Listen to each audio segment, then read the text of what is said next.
Hello, everyone, and welcome back to Titan English. I'm Lisa, and I'm very happy to be here with you today.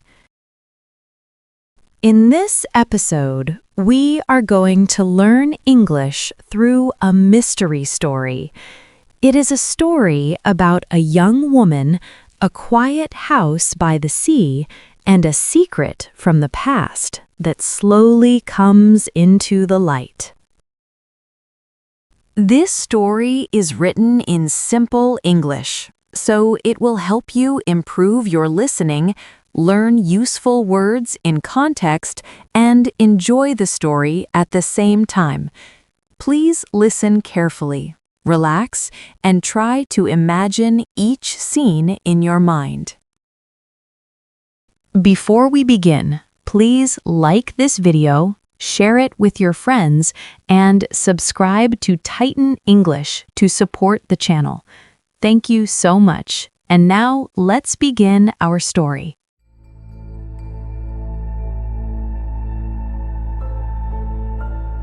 My name is Amy Wilson, and 2 years ago I left London for a new job in Norfolk.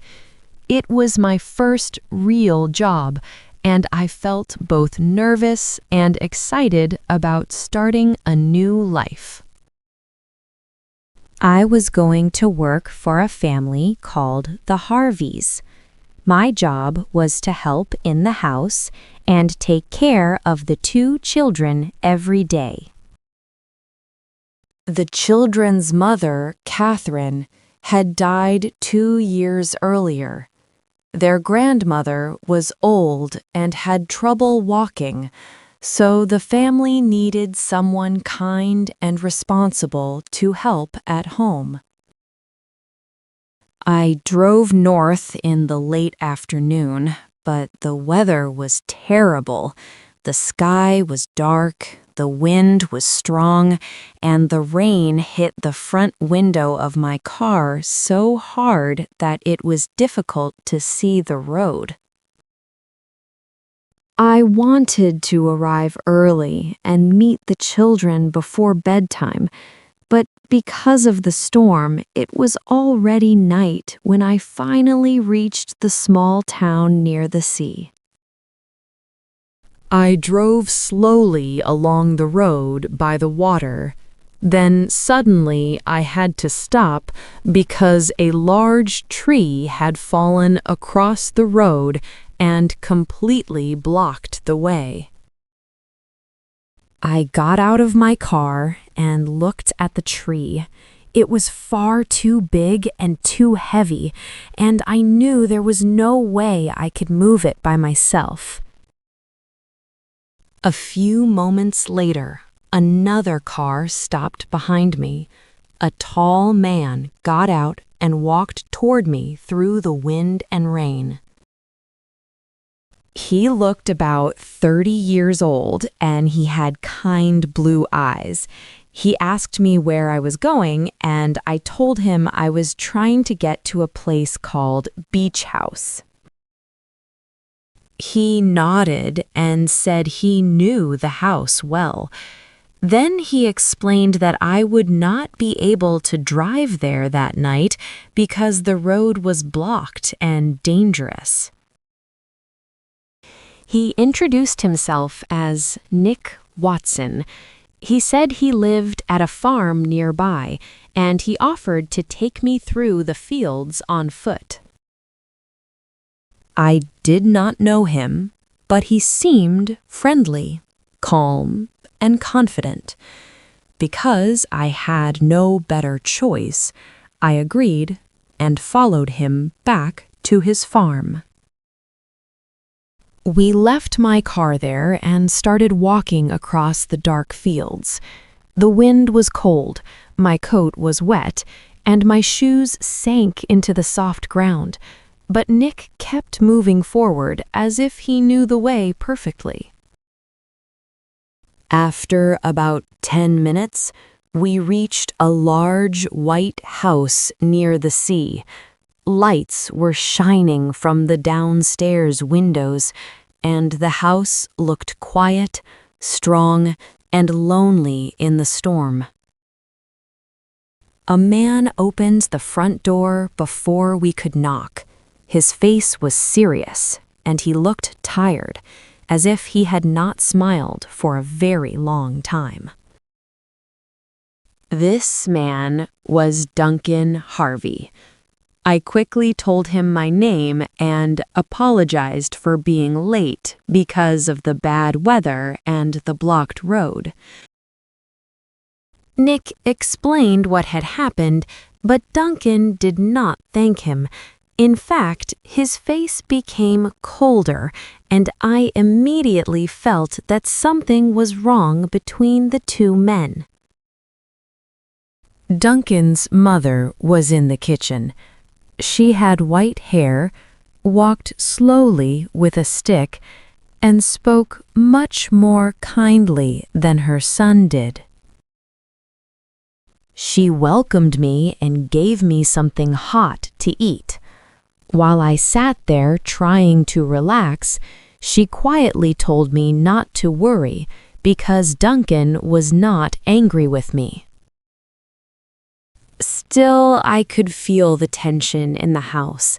I did not understand why Duncan disliked Nick so much, but I felt at once that this was not a small matter. The next morning, I met the children. Tim was 5 years old and full of energy, while Susan was 7 and quiet, with big brown eyes that seemed to notice everything. Tim ran around the garden with a football and laughed loudly. Susan stayed close to me, saying very little, but I could feel her sadness even when she was silent. That afternoon, I walked with them by the sea.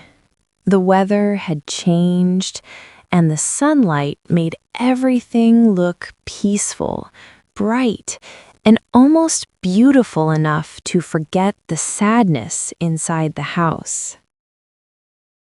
Later that evening, a woman came to visit.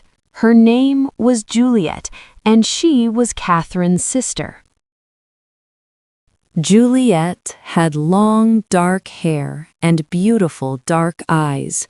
When she spoke about Katherine, her voice changed and became softer, as if those memories still lived very close to her heart. She told me Katherine had been wonderful, beautiful, and kind. I had never met Katherine, but I had already seen her photograph in the kitchen beside the telephone. Every day after that, I looked at the photo. Katherine stood there with her children, smiling gently, and somehow her face made the whole house feel even sadder than before. As the days passed, I began to understand the family a little better. Duncan often went to London for work, and when he was away, the house felt quieter and somehow easier to breathe in. I liked the children very much, and they soon became comfortable with me. Old Mrs. Harvey was kind in many ways, though sometimes she watched people with a strange, serious expression that made me uneasy. One day in town, I met Juliet by chance. She invited me for coffee, and that was the beginning of our friendship. We talked about her teaching job, the children, and life near the sea. Then, after a short pause, she began to speak more seriously about her sister. She said Katherine had often been lonely at Beach House. She loved her children and cared about her family, but her husband was away a lot, and her life there had not been as happy as people believed.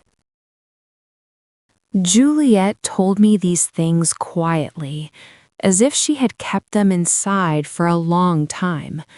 I listened carefully because I felt there was much more she was not saying. Soon I also met Nick again. One afternoon, while walking on the beach with the children, I heard his voice behind me and turned to see him smiling. He said I looked lonely and asked if I would like to have dinner with him one evening in town. I said yes because I had no family nearby and was glad to have someone friendly to talk to. We had dinner together in a small restaurant, and afterward we walked near the sea. He was easy to talk to, and I found myself liking him more with every minute we spent together. But before the evening ended, he asked me a strange question. He wanted to know whether I would tell Duncan about our dinner. I quickly said no because Duncan was in London and because I did not think the dinner was important. Nick gave a small laugh and said that now I had a secret too. Then he looked at me more seriously and told me to be careful at Beach House. I asked him what he meant, but he only said that he could not explain it yet. That warning stayed in my mind. I did not understand it, but I could not forget it either, no matter how hard I tried. A short time later, old Mrs. Harvey spoke to me in the kitchen after the children had gone to bed. She said I was doing good work and that the children liked me very much. Then her voice changed and she told me not to see Nick Watson again. She said Duncan hated Nick and Nick did not like Duncan either. She refused to explain the reason, but she made it very clear that she did not want me near him. I was shocked that she knew about my dinner with Nick, and I felt both angry and embarrassed. Still, I also needed the job, so I said very little. At that moment, Susan and Tim appeared on the stairs, and Tim looked sleepy and frightened. When I took them back to bed, Susan spoke to me quietly. She said she did not want Grandma to be angry with me. Then I asked her why Tim was afraid of Nick. Susan said she did not know, but that their father hated him, and so Tim thought he should hate him too. From then on, I did not see Nick for some time, yet the mystery around him only grew larger in my mind. Some weeks later, Duncan returned and began working from home again. He was still quiet and serious, but I began to see another side of him. He was gentle with the children and patient with his mother. He drove the children to school, played with them, and made the house feel safer in a quiet and simple way. Then one Friday afternoon, something happened that changed everything. I was driving to pick up the children when I saw Nick's Land Rover coming fast from the farm road. He did not stop. I had to turn suddenly, and for one terrible second, I thought he was going to crash into me. My car left the road, but luckily I was not badly hurt. Nick stopped at once and ran to me, and Juliet got out of the Land Rover behind him. She spoke to Nick angrily and told him to drive more carefully. Then she said something that I did not fully understand, and her words stayed in my mind all night. She told him they did not need more accidents. Then she looked at him and said, "Remember Katherine." Those 2 words made my blood run cold. Until that moment, I had never heard anyone connect Katherine's death with the word accident. That night, I could not stop thinking. If Katherine had died in an accident, then what kind of accident had it been? The next morning, I went to the library in town. I searched through old newspapers, looking for anything about Katherine Harvey. At last I found it. Katherine had died after falling down the stairs at Beach House. I sat there in silence and stared at the paper. The article also said that the police had questioned Duncan after her death. My hands felt cold as I kept reading. Duncan had been in the house when Katherine fell. After that day, everything in the house felt different to me. The stairs no longer looked like ordinary stairs, and the whole house seemed to be holding its breath. I remembered Nick's warning to be careful. I remembered Juliet's strange words, and then one terrible question entered my mind and would not leave. Did Katherine fall by accident, or did someone push her? I tried not to think about it, but the thought followed me everywhere. Winter came, and the wind from the sea grew colder every week. Still, life at Beach House continued, and Christmas slowly came closer. One day, I took the children to a farm to choose a Christmas tree. They were excited and ran between the trees, laughing, shouting, and calling my name. Then Tim fell and hit his head badly. There was blood, and Susan became frightened immediately. I carried Tim to the car and drove quickly to the hospital. After the doctor examined him, I called Duncan, and he came right away. He was pale with worry, but calm and kind with the children. Then, in a soft voice, he thanked me and said the house felt happier now because I was there. For a moment, I felt close to him, but almost at once I remembered Katherine, and the fear returned to my heart. The next evening, Juliet came to visit Tim. After dinner, she came to my room because she said she wanted to talk. She apologized for not telling me the truth. Then she admitted that she loved Nick. I stared at her in disbelief. She said Nick liked many women, but that he loved only her. She also admitted that she had told Grandma about my dinner with Nick because she did not want us to become close. Their relationship, she said, had always been a secret. I was angry, but more than that, I was tired of secrets.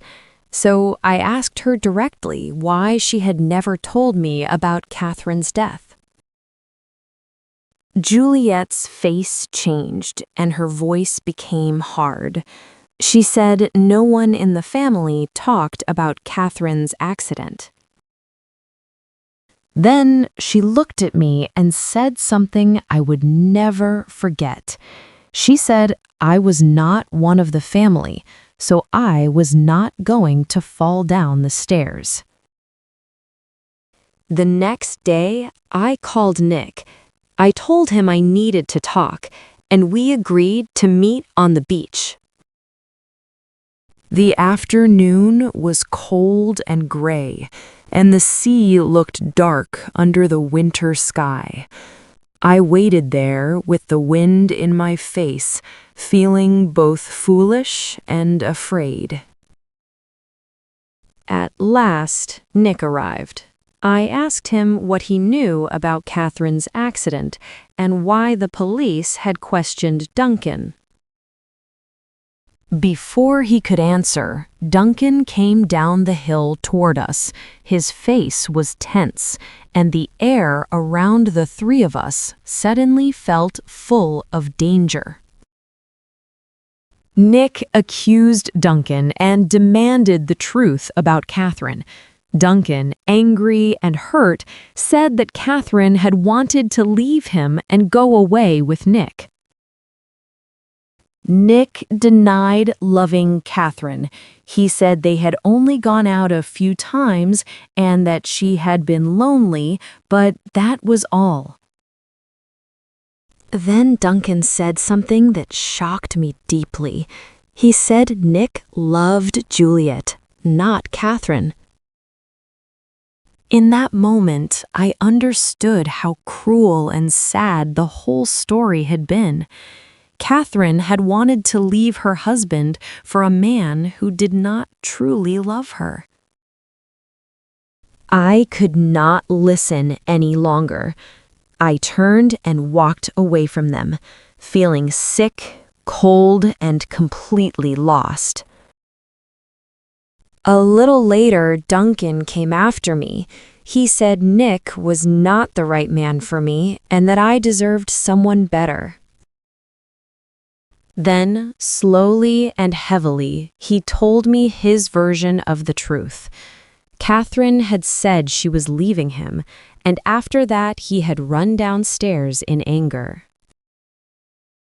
He swore that he had not pushed her. He said it had been a terrible accident and nothing more. I wanted to believe him, but my heart was still full of doubt. When we returned to Beach House together, the lights were on downstairs, and the kitchen was warm. Mrs. Harvey was sitting quietly in her chair, but the moment I saw her face, I felt a new kind of fear. Her eyes were bright and strange, and she looked at us as if she already knew what had happened outside. Duncan told her that I had come back with him and that everything was all right. Then she began to speak. She said the children loved me, and she said Duncan loved me too. She said I must stay because she did not want the same thing to happen again. Then she said Katherine's name once more, and suddenly everything became clear inside my mind. I looked at her and asked quietly what she had done that night. The room became silent, and no one moved. Then Mrs. Harvey began to speak again. Her voice shook, but she did not stop. She said Katherine wanted to leave Duncan. She said she had heard the argument from upstairs, come out of her room, and spoken to Katherine on the stairs. Then she admitted the truth.